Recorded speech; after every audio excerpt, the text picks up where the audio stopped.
franquia Piratas do Caribe é um fenômeno cultural, é uma das sagas cinematográficas mais bem-sucedidas de todos os tempos, protagonizada por Johnny Depp como o inesquecível Capitão Jack Sparrow. E no vídeo de hoje eu vou te mostrar 20 easter eggs e detalhes geniais que você provavelmente nunca reparou na saga Piratas do Caribe.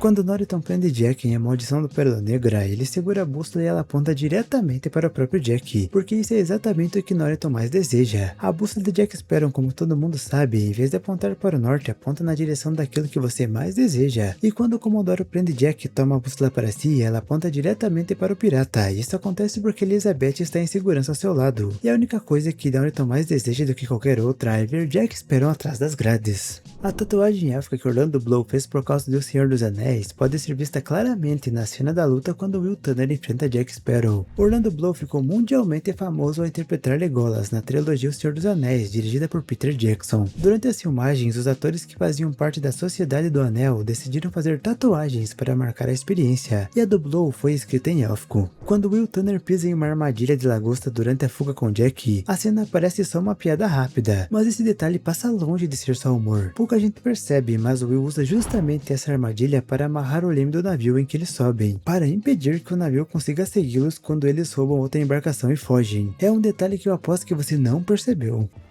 Obrigado, Comodoro, por preparar a nossa partida! Seria difícil fazermos isso sozinhos!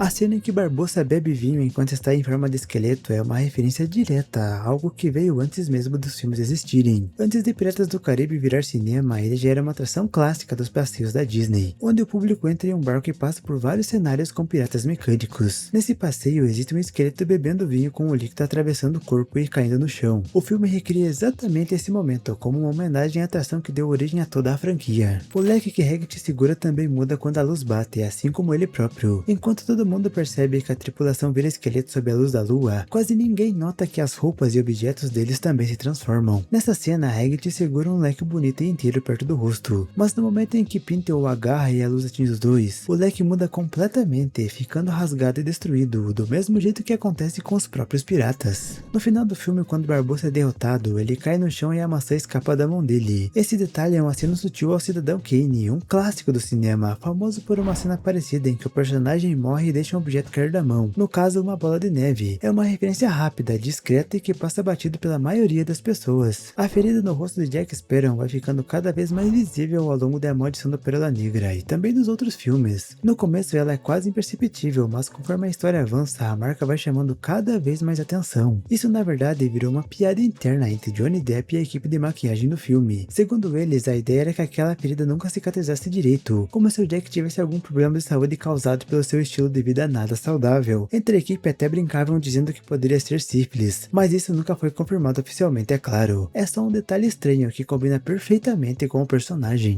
No final de A Maldição da Pérola Negra, dá pra ver um erro de gravação que quase ninguém percebe. Erros assim são comuns no cinema, até em filmes da época com orçamento alto como esse. Na cena final, quando Jack Sparrow assume novamente o comando do Pérola, aparece uma pessoa ao fundo olhando para o horizonte. O detalhe curioso é que não é um pirata do navio, é um membro da equipe de filmagem que acabou entrando no enquadramento sem querer. Em O Baú da Morte, logo no começo do filme, Jack, Will e o resto da tripulação acabam presos em uma ilha de canibais. Os canibais acreditam que ao devorar certas pessoas, conseguem liberar esses deuses da forma humana. E é aí que surge um detalhe bem curioso. Um dos nativos da ilha aparece usando uma peruca muito parecida com a do governador Swan. Isso dá a entender que outras pessoas já passaram por ali antes, e talvez nem todas tenham tido um final muito feliz. Vai saber se algum governador desavisado não acabou virando jantar, e a peruca virou apenas uma lembrança.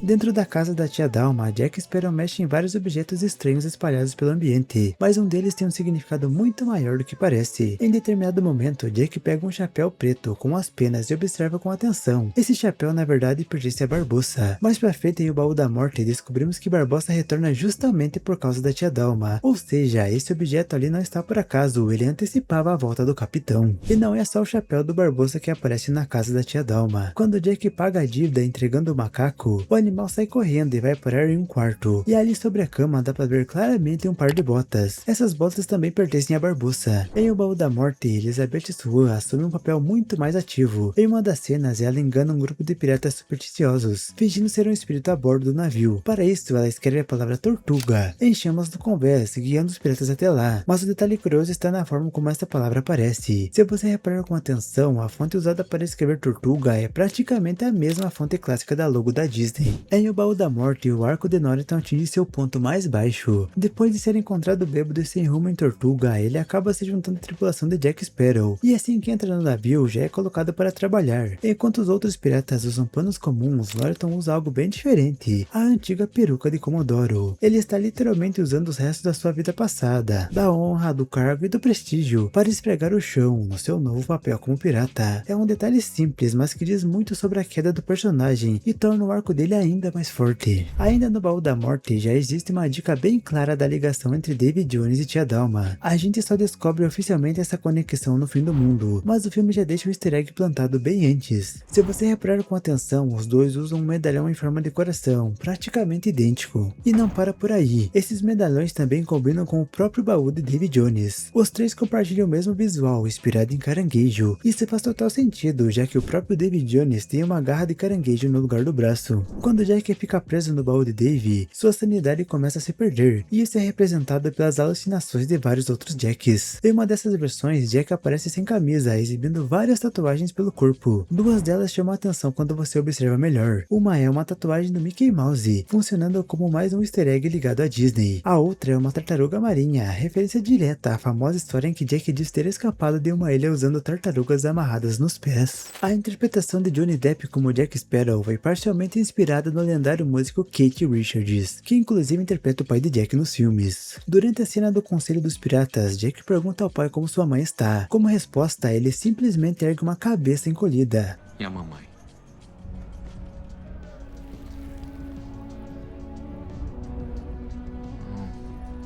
Tá conservada.